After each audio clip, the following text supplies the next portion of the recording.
Hello, everyone. Welcome to another episode of Let's Talk Cyber. And today we have with us Richard Alexander joining us from Wellington.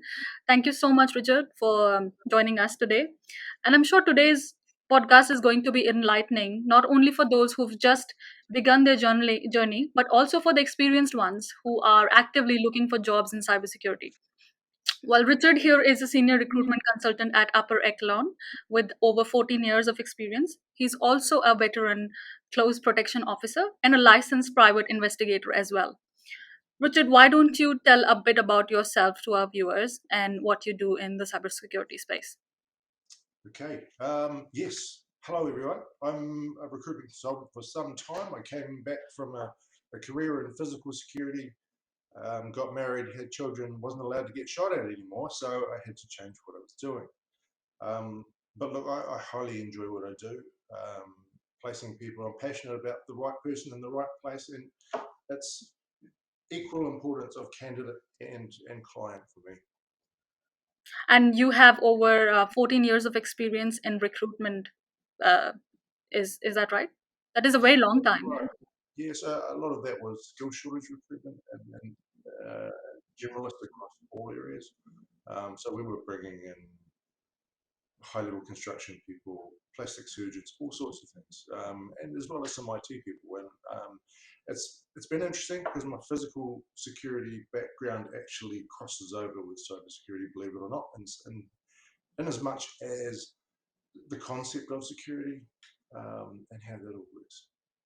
And what are the challenges, Richard, that you face recruiting these individuals, especially in New Zealand? In New Zealand? Well, we had a big bank of people on their way over from overseas, and unfortunately, they're not coming because of COVID. Obviously, that Yeah. will come eventually. We've still got a lot of people on the summer, but so there's that, and there is a slated shortage of people. However, what I see in the market is that there is a shortage of good people. Yeah. Um, that's something that's going to change.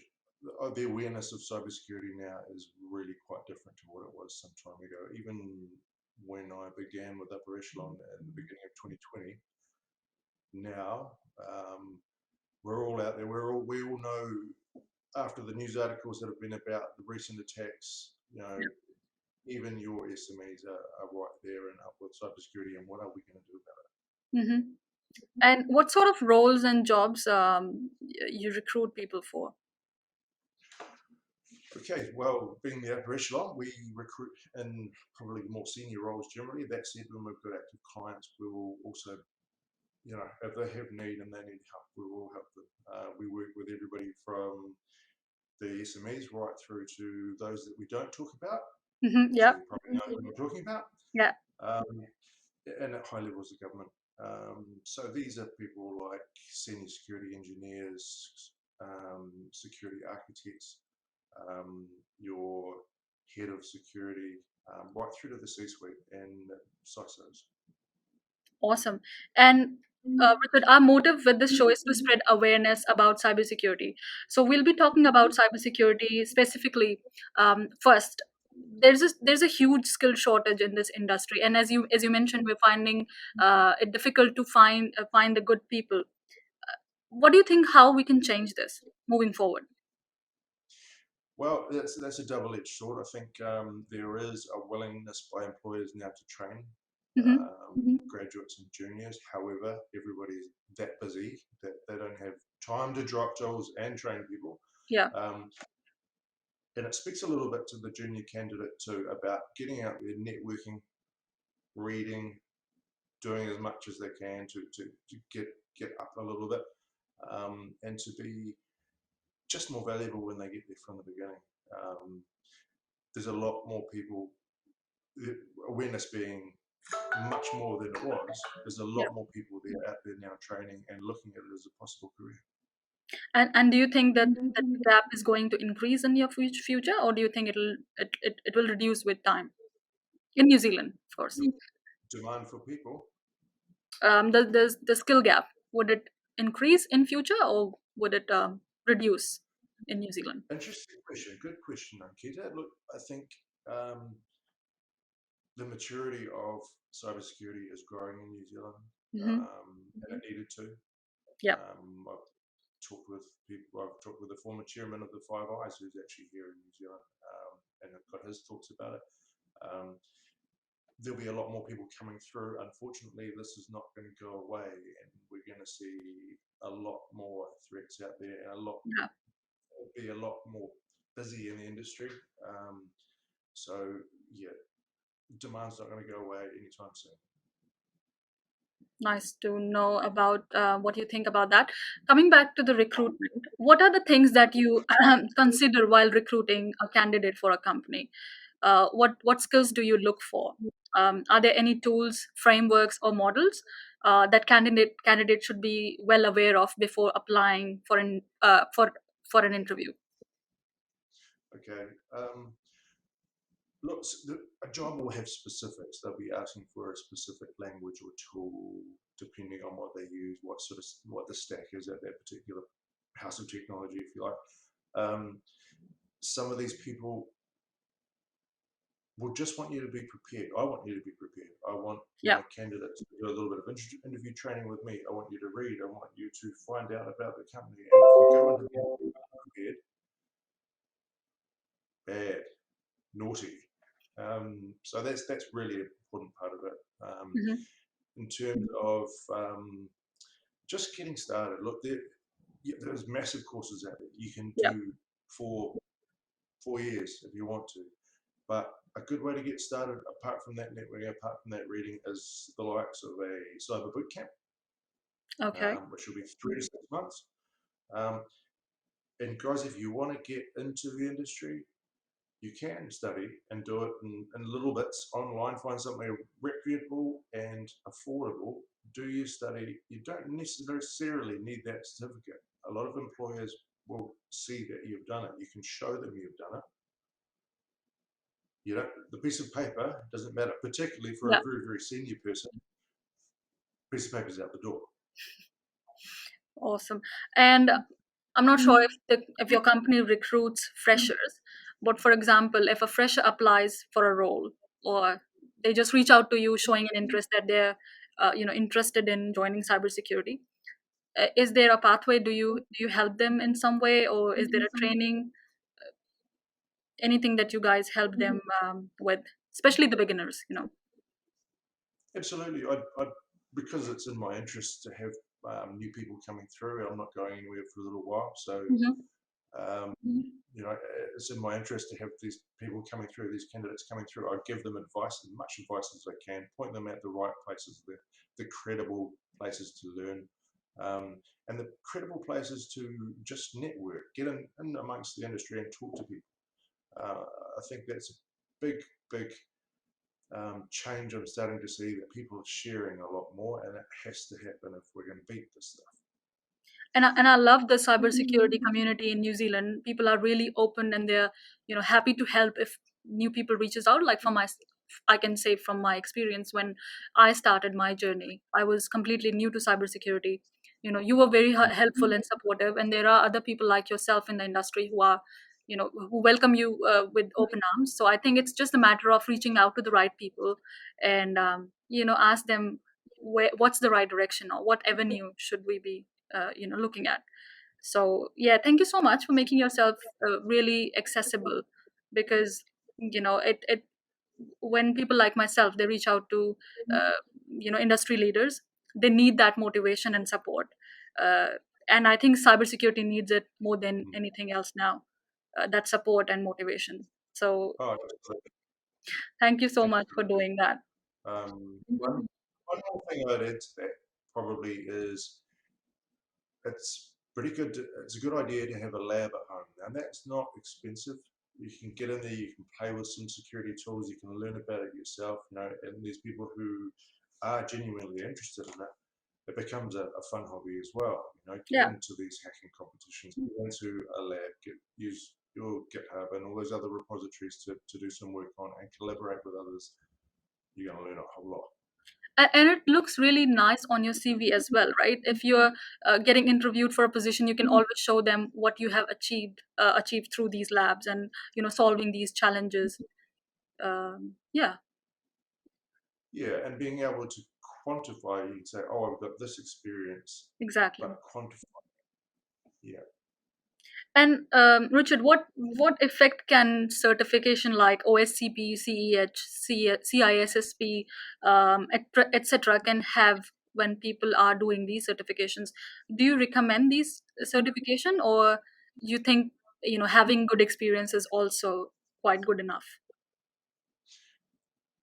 Look, I think some of them are important. Your likes of your CISSP and some of the offensive security qualifications quite important. You're going to get a lot of good knowledge from that, but I wouldn't jump in and hang your hat only on that. Hmm. Um, Try and get a breadth of knowledge, and then actually, if you're somebody who's just starting out, you might find that you want to go into a certain direction in security as well, because there is a large variation in what the roles are. Because some of these certifications are really expensive, so I want to understand if if it's a requirement or a necessity to get into cybersecurity roles. I mean, sometimes I do see on the job description that that's the requirement, which is fair enough, but is it a necessity? That's where I'm more interested to know about. Is it, I mean, can you get a job without having these certifications, or is it really important to have these certifications and then apply for a job? Well, yes, you can. People come from, for example, a software engineering role and move into security, or Yeah, network security, a network engineer moves into network security, that sort of stuff. And they don't necessarily need these certifications, but they can help, especially if they want to specialize. Um, Something I do know is that they're not cheap, and people yeah, will tend to be working whilst you're studying because, yeah, otherwise it's going to hurt that bank balance quite a bit. yeah. And I do agree with that. And some of the problems that I personally think is that cybersecurity, there are a lot of job roles, and most people aren't aware of them except for a penetration tester roles. What, according to you, are the job roles that a beginner should look out for? I mean, we're not talking about penetration testing, but if you're just beginning out and you're just entering into cybersecurity, what sort of roles do you recommend to apply? Your security analyst roles, SOC analyst, Hmm. um, incident response, Right. security auditor. Awesome. Look, Google's a great source. Yep. Okay. Cool. And IT security can be tough, but what makes it attractive are the high rewards that come with it. I'm sure many people have this question in mind: how much a fresher can expect to get paid when he's just starting out, and what's the upper cap? Yeah. Okay. Look, that's something I probably can't speak to because a junior is different in every case. A job is different in every case. And it Companies are varies according to the experience, I believe, right? absolutely, absolutely. So, um, and because I'm not doing a lot of those junior roles, to be honest, that's something I don't have visibility on. Okay. No, that's fair enough. I just wanted to know, um, um, like if a fresher wants to have a job, for example, a security analyst, how much? But yeah, that's, it's a, even fresher is not a fresher who's just starting out, right? It could be a job role with an experience of 1 to 2 years. He would still be considered a fresher in cybersecurity. So yeah, I absolutely agree with you. And what advice would you give to someone who's planning or preparing to get a job in the infosec domain, that could help him land one? Read, read. Network. Hmm. Um, that's very important because you'll get to know the people in the industry. You'll get to understand what those jobs are and which avenue actually attracts you because there is quite a variance in the roles. But talking to people, doing some of those inexpensive courses online, there Hmm. are credible courses out there that are affordable and quite comprehensive. It may not give you the certification because that's expensive, but it will get you ready for it, including courses that will take you through right to CISSP.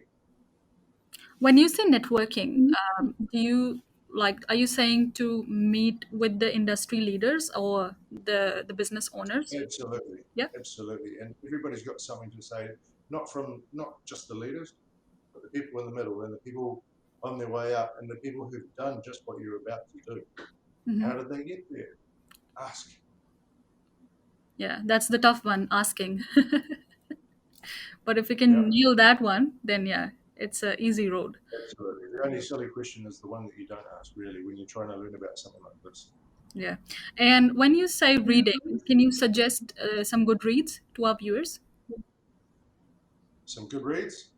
Oh, um, I'm sure you'll have a lot of good reads. too many Yeah, to too even many. start. And places like LinkedIn are a good source. The people are putting out there some good reads, some good shares, some um, get on some of the websites that will give you insight into security vulnerabilities, insight to what people are doing about it, industry developments, things like that. Just keep up to date. And then, like I said, getting into labs, collaborating with others makes a big difference. Thank you so much, Richard, for your time today, and talking with us about cybersecurity and how a beginner should, what avenues a beginner should look at. So thank you so much for your time. And if anybody, people who are interested in getting a job in New Zealand and cybersecurity, how can they reach out to you? You can get in touch with us at www.upperechelon.co.nz, on LinkedIn. Look me up. Awesome. Well, thank you so much, Richard. Well, that was Richard for us, joining us from Upper Echelon. And if you guys have any questions about cybersecurity and how to get into this role, and if you have any questions, Richard is a very, very supportive and helpful guy. So, yeah, thank you, Richard, once again, and have a wonderful day ahead. My pleasure. You too. Thanks.